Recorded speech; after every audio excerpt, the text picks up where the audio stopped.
Rekomendasikan pinjaman online yang mudah dicairkan. Kalian di sini hanya membutuhkan KTP saja dan kalian bisa menghasilkan limit sampai yang maksimal 20 juta rupiah ya. Nah, di video kali ini saya bakal menjelaskan dan merekomendasikan kepada kalian pinjaman online yang mudah dicairkan. Persentase keberhasilan ataupun persentase diberikan limit dari pinjaman ini 85% ya. Jadi buat teman-teman yang ingin tahu aplikasi pinjamannya itu apa, kalian bisa simak videonya ini sampai habis karena di sini saya bakal menjelaskan kepada kalian cara melakukan pinjamannya supaya diterima ya. Giveaway mingguan sebanyak Rp200.000 untuk 10 orang pemenang. Syaratnya cukup mudah. Teman-teman cukup komen dan like video terbaru video ini. Setelah itu kalian bisa simak videonya selama 3 menit. Berikan komentar positif di setiap videonya. Kalian wajib join grup Telegram di channel ini. Join grup Telegram ada link di setiap videonya ya.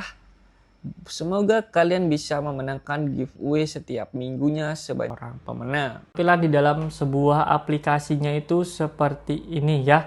Jadi di sini teman-teman bisa melakukan pinjaman online dan diberi limit sebanyak 20 juta rupiah dari sebuah pinjaman yang satu ini. Nah, di sini persentase keberhasilan teman-teman itu sebanyak 85% untuk pengajuan yang pertama. Jadi di video kali ini saya bakal menjelaskan kepada kalian caranya mengajukan pinjaman supaya kalian diterima dari sebuah pinjaman yang satu ini ya. Jadi kalau kalian ingin mengajukan pinjaman, nanti kalian terlebih dahulu cari di Play Store ya. Jadi kalian bisa nyari di sini namanya pinjaman pasti, itu di fitur yang di bagian ini ya teman-teman, yang paling atas. Nah, di sini kalian bisa buka seperti ini. Setelah itu nanti kalian bisa lihat di bagian fitur ininya ya. Nah, di sini kalian bisa terlebih dahulu ke halaman awal aplikasinya supaya lebih paham ya. Jadi kalau kalian ingin namanya melakukan pengajuan, kalian bisa klik ajukan sekarang saja. Nanti di sini kalian bisa masukkan namanya, yang pertama itu tanggal lahir teman-teman di bagian sini. Setelah itu di sini ada namanya jenis kelamin, status perkawinan, alamat wilayah, alamat jalan, dan jenis pekerjaan ya. Nah, di sini kalian bisa isi sesuai dengan KTP teman-teman. Setelah itu nanti yang step selanjutnya ya, kalian bisa juga namanya isi dengan sesuai yang diminta dari sebuah aplikasinya. Yang terutama itu terintinya supaya teman-teman di ACC di bagian 2 alamat ini ya teman-teman. Nah, di bagian alamat ini biasanya orang banyak namanya penolakan pinjaman ataupun tidak di ACC karena alamat mereka tidak detail. Mereka hanya menggunakan yang di KTP saja.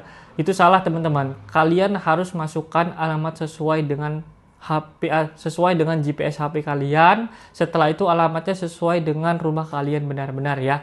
Tapi kalau kalian itu tidak sesuai pengisiannya, di sini pasti dapat namanya penolakan pinjaman. Ya, kalau penolakan pinjaman itu biasanya penyakitnya dari namanya alamat kalian tidak sesuai yang kalian tinggal ataupun kalian tepat dan tidak lengkap juga. Yang pastinya alamat seperti ini harus masukkan kode pos, setelah itu nomor rumah, gang rumah, setelah itu nanti kalian bisa masukkan nama gangnya apa. Jadi harus benar-benar detail. Karena apa? Karena di situ kalian bakal diterima kalau alamatnya sudah sesuai dengan KTP kalian. Oke. Jadi di aplikasi pinjaman online yang ilegal seperti ini, kalian harus namanya mengisi alamat dengan benar ya teman-teman.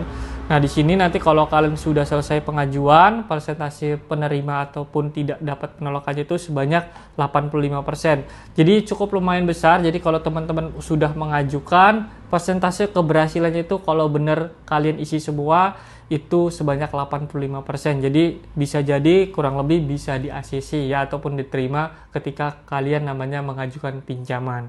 Oke. Jadi mungkin itu aja di video kali ini teman-teman yang saya bisa beri kepada kalian ataupun rekomendasikan pinjaman kepada kalian. Dan saya harap juga kalian bisa gunakan 2 handphone untuk melakukan pinjaman yang seperti ini ya. Karena ini pinjaman ilegal, cukup mengganggu aktivitas kalian kalau menggunakan handphone yang utama. Kalau misalnya teman-teman galbay, itu pastinya mereka sangat mengganggu ataupun menelpon kalian terus-menerus setiap harinya dan meneror kalian setiap harinya. Jadi saya harap kalian bisa menggunakan dua handphone, yang utama untuk kalian gunakan yang pinjaman saja.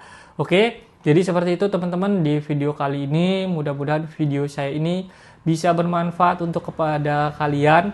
Jadi buat kalian yang merasa terbantu dari sebuah video saya kali ini, kalian jangan lupa bantu like video saya, subscribe channel saya, dan hidupkan juga notifikasinya. Mudah-mudahan video saya ini bermanfaat ataupun bisa membantu kalian semua. Saya undur diri, sampai bertemu.